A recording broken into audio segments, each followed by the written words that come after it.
Hello and welcome to property Guru. स्वागत है आपका इस शो में। आपके साथ में हूं विपिन भाट। हमारे पास हर हफ्ते आपके यानी दर्शकों के सैकड़ों मेल्स और फोन आते हैं, लेकिन जिन सवालों की संख्या सबसे ज्यादा होती है वो है प्रॉपर्टी के साथ जुड़े लीगल मसलों की। तो हमने सोचा कि क्यों ना एक बार में ही आपकी ज्यादा से ज्यादा लीगल प्रॉब्लम्स को सुलझाने की कोशिश की जाए, और इसीलिए आज हम आपके लिए लेकर आए हैं प्रॉपर्टी गुरु का ये लीगल स्पेशल शो, जिसमें हम सुलझाएंगे प्रॉपर्टी से जुड़ी आपकी हर तरह की समस्या को। और इस लीगल स्पेशल में आपके सवालों का जवाब देने के लिए आज हमारे साथ स्टूडियो में मौजूद है लीगल एक्सपर्ट विनय सिंह। विनय, बहुत स्वागत है आपका प्रॉपर्टी गुरु में। तो आइए विनय जी के साथ हम सवाल जवाब का सिलसिला शुरू करते हैं और कोशिश करते हैं आपकी प्रॉपर्टी से जुड़ी लीगल प्रॉब्लम को सुलझाने की। लेंगे अपने पहले कॉलर को, जो कि आ रहे हैं पुणे से। आशीष फोन लाइन पर है। आशीष, पूछिए अपना सवाल।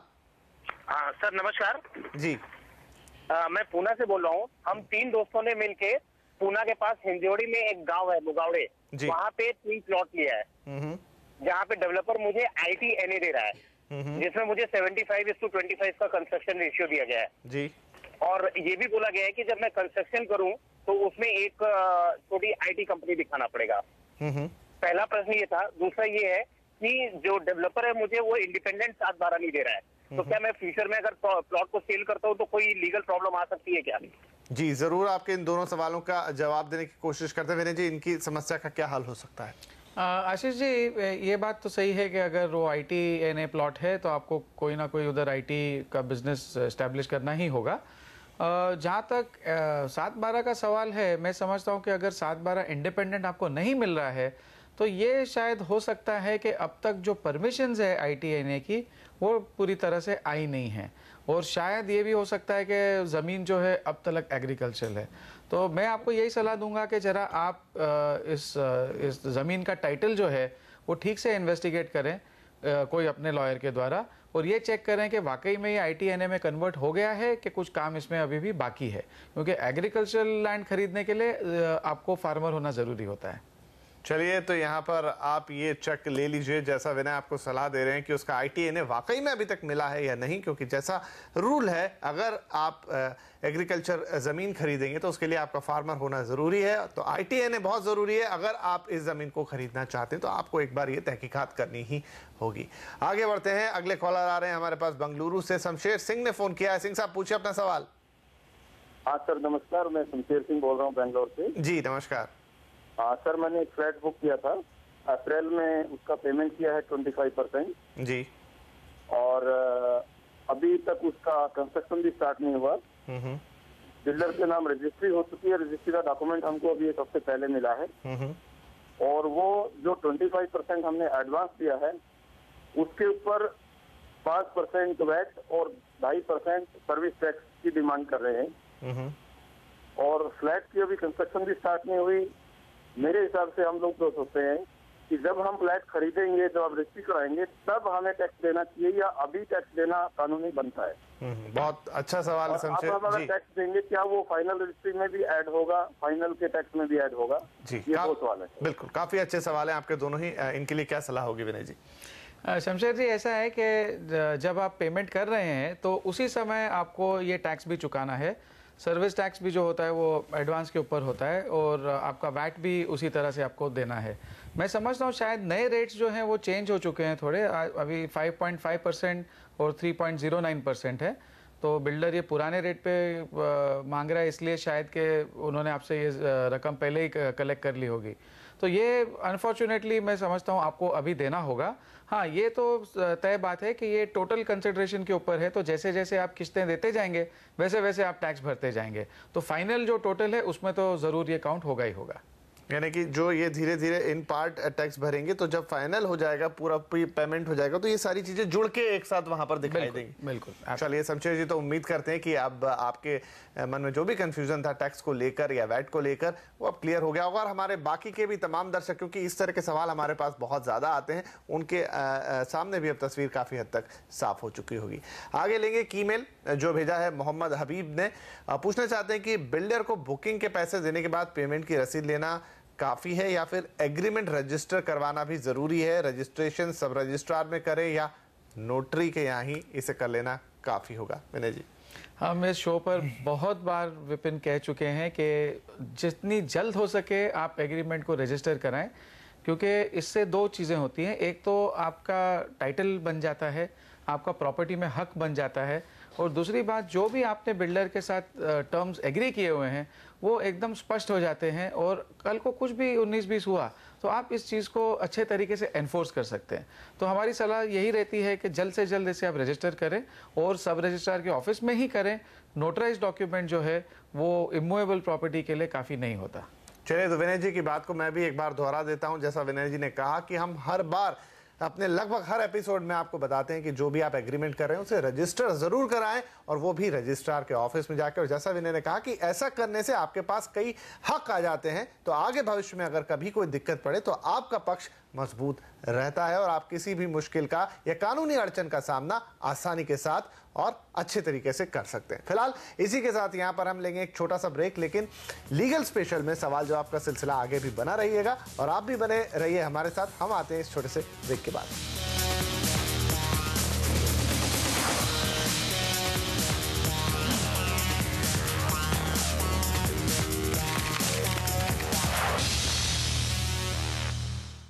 Welcome back. आप देख रहे हैं प्रॉपर्टी गुरु का लीगल स्पेशल शो, और इसके लिए आज हमारे साथ स्टूडियो में मौजूद है लीगल एक्सपर्ट विनय सिंह। तो आइए विनय जी के साथ हम सवाल जवाब के सिलसिले को आगे बढ़ाते हैं। अगले कॉलर आ रहे हैं हमारे पास दिल्ली से। नितिन पाठक साहब ने फोन किया है। पाठक जी, पूछिए अपना सवाल। सर, मेरा क्वेश्चन है, एक्चुअली एक हमारा फ्लैट है जी, जो हमने एक अपने रिलेटिव को रेंट पे दिया था। ठीक है, वो फ्लैट मेरे फादर के नाम पे है, बट अभी मेरे फादर है नहीं। तो कोई उसमें कोई ऐसा कोई रेंट एग्रीमेंट नहीं हुआ, मतलब वो फ्लैट अपने रिलेटिव को दिया था। पाठक साहब, मैं आपसे कहूंगा कि आप थोड़ा रेंज में आके बात करें, क्योंकि हम आपकी बात को स्पष्ट रूप से सुन नहीं पा रहे हैं। शायद पाठक साहब यहाँ पे चूंकि ट्रैवल कर रहे हैं, इसलिए हम उनकी बात को ठीक तरह से सुन नहीं पा रहे हैं। बहरहाल उनका मेल हमारे पास जरूर था, जिससे हम बता सकते हैं कि सवाल क्या था। उनका कहना था कि उनके पास एक फ्लैट है और एक जो कि उनके पिताजी का था, और रिश्तेदार को कानूनी कागजात बनाए बगैर ही किराए पे दे दिया था, और पिछले 4 साल से वो घर का इस्तेमाल कर रहे हैं। हमने घर खाली करने के लिए कहा, पाठक जी ने, मतलब तो 2014 से पहले नहीं करेंगे, ऐसा उनके जो भी रिश्तेदार हैं वो कह रहे हैं। तो विनय जी, ऐसे कई समस्याएं हमारे पास आती है जहां पर आपसी संबंध या दोस्ती यारी में या फिर रिश्तेदारी में लोग बिना कानूनी कार्रवाई के एक दूसरे को मकान दे देते हैं और फिर बाद में इस तरह के प्रॉब्लम खड़े होते हैं। तो जैसा पाठक जी का सवाल है वैसा कई लोगों का होता है, तो इसके लिए क्या बेस्ट सोल्यूशन हो सकता है? बेस्ट सोल्यूशन पाठक जी आपके लिए भी और सारे दर्शकों के लिए यही है कि जब भी आप प्रॉपर्टी के मामले में कुछ भी डील करते हैं तो उसकी पक्की एग्रीमेंट बननी चाहिए। अब इस केस में आप एक लीव लाइसेंस एग्रीमेंट बनाएं जल्द से जल्द, तो इससे क्या होगा कि आपके जो रिलेशनशिप है वो तय हो जाती है कि ये लीव लाइसेंस की एग्रीमेंट है। जब एग्रीमेंट ख़त्म होगी तब उन्हें ये प्रॉपर्टी आपको लौटानी है। अगर आप कोई एग्रीमेंट नहीं बनाते तो हो सकता है कि ये मामला कोर्ट में जाए और वहाँ जो आपके रिश्तेदार हैं वो ये क्लेम कर बैठे हैं कि वो टेनेंट हैं या लेजी हैं। तो ऐसी सिचुएशन में फिर उन्हें बाहर निकालना बहुत ही मुश्किल होता है, क्योंकि कोर्ट के पास भी कुछ कागज पत्र होते नहीं, तो आपकी डील क्या थी, आपकी एग्रीमेंट क्या थी, वो कोर्ट को भी समझ में नहीं आती। तो ये कारण से हो सकता है कि कभी आपको प्रॉपर्टी से हाथ भी धोना पड़े। तो मेरी सलाह ये रहेगी कि आप जल्द से जल्द लीव लाइसेंस एग्रीमेंट बना करके उसे रजिस्टर भी कर दीजिए वहाँ, तो आपका जो पक्ष है वो एकदम क्लियर हो जाएगा कि भाई आपके राइट्स क्या हैं, आपके सामने वाले के लायबिलिटीज वगैरह क्या हैं। आगे बढ़ते हैं, हमारे अगले कॉलर हैं ठाणे से विनोद वत्स साहब ने फोन किया। विनोद जी, पूछिए अपना सवाल। मैं विनोद वत्स बोल रहा हूँ, महाराष्ट्र बोईसर से जी। मैंने सेक्टर 1 शुभकामना मोनार्क में एक फ्लैट बुक किया है। बुकिंग अमाउंट भी बिल्डर को दे दी है जी। लेकिन बाद में डॉक्यूमेंट पढ़ने में पता लगा कि फ्लैट फ्री होल्ड में नहीं है बल्कि लीज पर है, यानी फ्लैट पर मेरा पूरा मालिकाना हक नहीं होगा। तो का कहना ये है कि पूरे नोएडा में कोई ऐसी प्रॉपर्टी नहीं है जो फ्री होल्ड हो, बल्कि लीज पर ही है सभी प्रॉपर्टी। इसमें क्या सच है? क्या इस फ्लैट को बुक करके मैंने कोई गलती की है? यदि मैंने गलती की है तो मुझे मेरा पैसा वापस कैसे मिलेगा? जी जरूर, इनके लिए क्या सलाह हो सकती है? विनोद जी, मैं आपसे पूछना चाहूंगा, आपने ये चेक किया है कि ये फ्लैट लीज पर है कि जो जमीन है वो लीज पर है? ये पूरा का पूरा जितना भी शुभकामना का एरिया है सभी लीज पर है, बल्कि बिल्डर ये बोल रहा है कि पूरे नोएडा में सभी प्रॉपर्टीज लीज पर ही होती हैं, फ्री होल्ड कोई भी प्रॉपर्टी नहीं है। इसलिए मैं थोड़ा कंफ्यूज हो गया। नहीं विनोद जी, आप देखिए, आप अपनी एग्रीमेंट जरा एक बार फिर से स्टडी कीजिए। जो जमीन है वो जरूर लीज पर होती है, नोएडा में यही मॉडल है, लेकिन जो आपका फ्लैट है वो लीज पर नहीं होता है, वो ओनरशिप पर होता है। जो इंडिया का कानून है उसमें ज़मीन का मालिक कोई अलग हो सकता है, वो फ्री होल्ड या लीज होल्ड हो सकती है, ये मॉडल्स चलते हैं। लेकिन जो आपके मकान है वो फ्री होल्ड आपका ओनरशिप होना ज़रूरी है। तो मैं आपको एडवाइस करूंगा, आप ज़रा एक बार एग्रीमेंट स्टडी कर लीजिए। शायद आपकी कुछ गलतफहमी हो रही है इसे समझने में। आपका फ्लैट फ्री होल्ड ही होना चाहिए, लेकिन अगर आपका फ्लैट वो लीज पे दे रहे हैं तो फिर आपको बिल्कुल आगे नहीं बढ़ना चाहिए। तो चलिए हम यहाँ पर उम्मीद करते हैं आप एक बार अपने एग्रीमेंट को चेक कर लीजिए। और जहाँ तक हमें मालूम है नोएडा में इसी तरह का मॉडल है जहाँ पर ज़मीन ही फ्री लीज होल्ड होती है, आपका घर आपको फ्री होल्ड पर ही मिलेगा। फिर भी आप अपने मन की तसल्ली के लिए एक बार ये सब कुछ चेक ज़रूर कर लें। आगे बढ़ेंगे, हमारे पास अब एक ईमेल है जो आया है नागपुर से, प्रकाश जी ने भेजा है। पूछना चाहते हैं 2010 में उन्होंने नागपुर में फ्लैट बुक किया था, बुकिंग के पैसे चेक से दिए थे लेकिन एग्रीमेंट रजिस्ट्रेशन नहीं हुआ था, सिर्फ booking agreement relegate stamp paper पर हुआ है और एक रेगुलर स्टाम्प पेपर पर हुआ है, माफ कीजिए। और बुकिंग रद्द करने पर 20% पैसे काटने की शर्त उसमें लिखी है। 2 साल में कंस्ट्रक्शन अभी तक निकल चुके हैं लेकिन कोई कंस्ट्रक्शन नहीं हुआ है और अब वो अपने सारे पैसे वापस लेना चाहते हैं बिल्डर से। ऐसे में अब उनके पास क्या उपाय है, क्या विकल्प है, विनय जी? प्रकाश जी, आपके पास लेटर ऑफ अलॉटमेंट है, आपके पास प्रूफ भी है कि आपने एडवांस पैसे जो हैं वो दिए हैं, तो मैं समझता हूं कि आपका केस अच्छा बनता है। ज़रूरी नहीं है कि आपके पैसे वापस लेने के लिए आपकी एग्रीमेंट रजिस्टर्ड वगैरह होनी चाहिए। हम एडवाइस तो करते हैं कि आप रजिस्टर करिए क्योंकि उसमें आपके प्रॉपर्टी में राइट्स बनते हैं। लेकिन अगर जहाँ तक पैसे वापस लेने का सवाल है तो ये जो आपके पास कागजात हैं ये काफ़ी हैं और मैं आपको यही एडवाइस करूँगा कि आप कंज्यूमर फोरम में जल्द से जल्द केस दर्ज करें, अपनी रकम वापस मांगे और साथ में आप इसके लिए कॉम्पेंसेशन भी मांगे जो कि डिले हुआ है आपके साथ। चलिए, तो इसी के साथ हम यहाँ पर लेने जा रहे हैं एक और छोटा सा ब्रेक, लेकिन प्रॉपर्टी गुरु के लीगल स्पेशल में सवाल जवाब का सिलसिला आगे भी जारी रहेगा, बने रहिए हमारे साथ।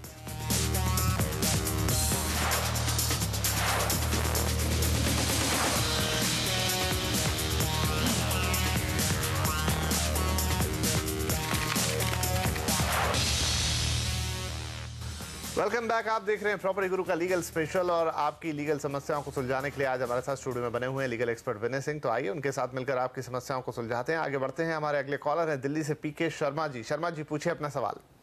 सर नमस्कार। नमस्कार सर, प्रॉब्लम ये है कि हमारा बिल्डर के साथ हमने उन्होंने अपने ही प्रिंटेड फॉर्मेट पे हमारे साथ एक एग्रीमेंट किया।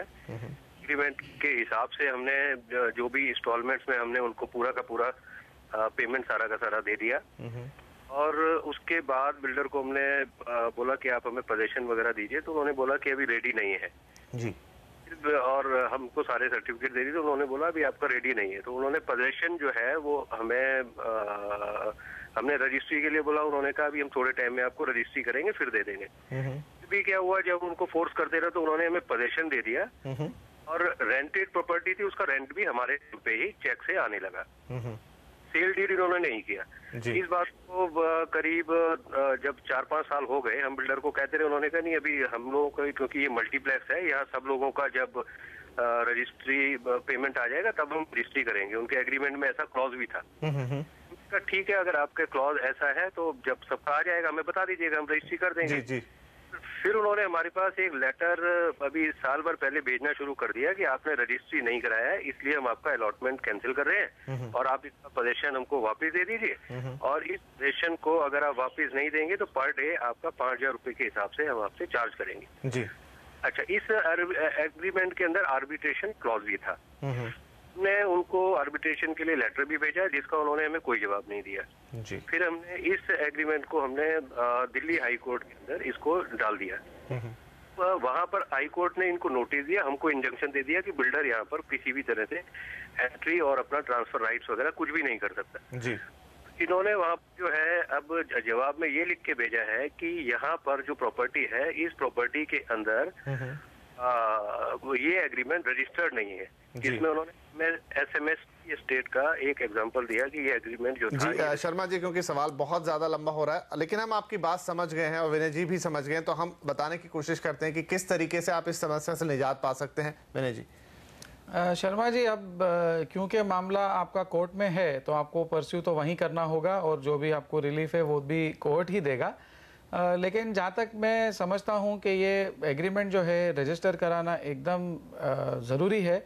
मोर सो क्योंकि पिछले साल अक्टूबर में सुप्रीम कोर्ट ने भी एक जजमेंट में ये कहा है कि जहां रजिस्ट्रेशन ज़रूरी है वहां अगर रजिस्ट्रेशन नहीं हुआ तो जो कानून है वो स्ट्रिक्टली इम्प्लीमेंट किया जाएगा। इसका मतलब ये निकलता है कि टाइटल जो है आपके पास आपको पास नहीं होता। तो लीगल पोजीशन ये है और ये सुप्रीम कोर्ट के ऑर्डर्स हैं। तो मैं समझता हूँ कि या तो आप हाई कोर्ट से अब ये दरखास्त करें कि जो एग्रीमेंट रजिस्टर नहीं हुई है वो उनको डायरेक्शन दी जाए कि आज के डेट में वो एग्रीमेंट वो तुरंत के तुरंत रजिस्टर करें। अगर ये रजिस्टर नहीं होती है तो आपका टाइटल बहुत ही खतरे में है। चलिए, तो रजिस्ट्रेशन की जहां तक बात है, एक गलती आपसे हो गई है, लेकिन अब आप समय नष्ट ना करें और तुरंत अपने जो एग्रीमेंट है उसे रजिस्टर कराएं, नहीं तो आपके कानूनी हक जो है वो खतरे में पड़ सकते हैं। आगे बढ़ेंगे। अब अगला सवाल हमारे पास आ रहा है राउरकेला उड़ीसा से। दीपक कुमार साहू है फोन लाइन पर। साहू जी, पूछिए अपना सवाल। सर नमस्ते। जी नमस्कार जी, एक्चुअली मुझे एक सवाल पूछना है, जिसमें मेरे पिताजी को एक salt lake development authority Kolkata से 1979 में एक प्लॉट अलर्ट हुआ था जी। अभी मेरे पिताजी का ऑलरेडी डेथ हो चुका है 1999 में। अभी ये presently urban development department Kolkata के अंदर में आता है। लेकिन प्रॉब्लम है क्या, उसमें मेरे पिताजी ने जो पार्टली सलामी पे किया हुआ था जी, उसके बाद वो पेमेंट नहीं हुआ था। रजिस्ट्रेशन और फाइनल पोजीशन पेंडिंग है जी। लेकिन अभी मेरी मदर और मैं लीगल हेयर पिताजी के हैं, नॉमिनी और लीगल हेयर हम दोनों ही हैं। समझ गए। और कोई नहीं है हम लोग का। तो अभी मेरे को सवाल पूछना है कि whether it is possible to pay the सलामी अगेन फाइनल पोजीशन और रजिस्ट्रेशन लेने के लिए। जी बिल्कुल। विनय जी, क्या ये संभव है जो ये पूछ रहे हैं? साहू जी, आप पहली बात तो ये है कि आप अपने पिताजी के जगह पे आप लोग का नाम एज लीगल एयर्स लाने में कोई दिक्कत वाली बात नहीं है। अब रही बात सलामी भर के ये रेगुलराइज करने की, तो आपको जाके यूडीडी में बात करनी होगी कि ऐसा तो नहीं है कि उन्होंने कुछ कदम उठाए हैं, कुछ कैंसिलेशन वगैरह कर दिया है। अगर ऐसा कुछ नहीं हुआ है तो मैं समझता हूँ कि आपको कोई प्रॉब्लम नहीं होना चाहिए और ये आप बाकी के जो सलामी हैं वो भर के सारा मामला रेगुलराइज कर सकते हैं। चलिए, तो ये साहू जी हुआ आपकी समस्या का हल। और अब एक ईमेल हम लेंगे जो भेजा है हमें रंजीत कदम साहब ने नेरुल नवी मुंबई से। पूछना चाहते हैं कि उनके पास 2 गाड़ियां हैं, एक के लिए सोसाइटी 100 रुपए का पार्किंग चार्ज लेती है और दूसरी के लिए 1000 रुपए का। क्या सोसाइटी दूसरी गाड़ी के लिए यानी 2 गाड़ियों के पार्किंग चार्जेस में इतना डिफरेंस रख सकती है? ऐसा कोई रूल बना सकती है? विनय जी, क्या मुझे इंटरेस्टिंग लग रहा है ये सवाल, क्या इसके लिए जवाब हो? रंजीत जी, देखिए, जो भी सोसाइटी डिसीजन लेती है वो जनरल बॉडी में पास होनी चाहिए और अगर ऐसा नहीं हुआ है तो सोसाइटी इस चीज़ को एनफोर्स नहीं कर सकती। अगर मैनेजिंग कमेटी की भी डिसीजन है तो ये आप पे बाइंडिंग नहीं है।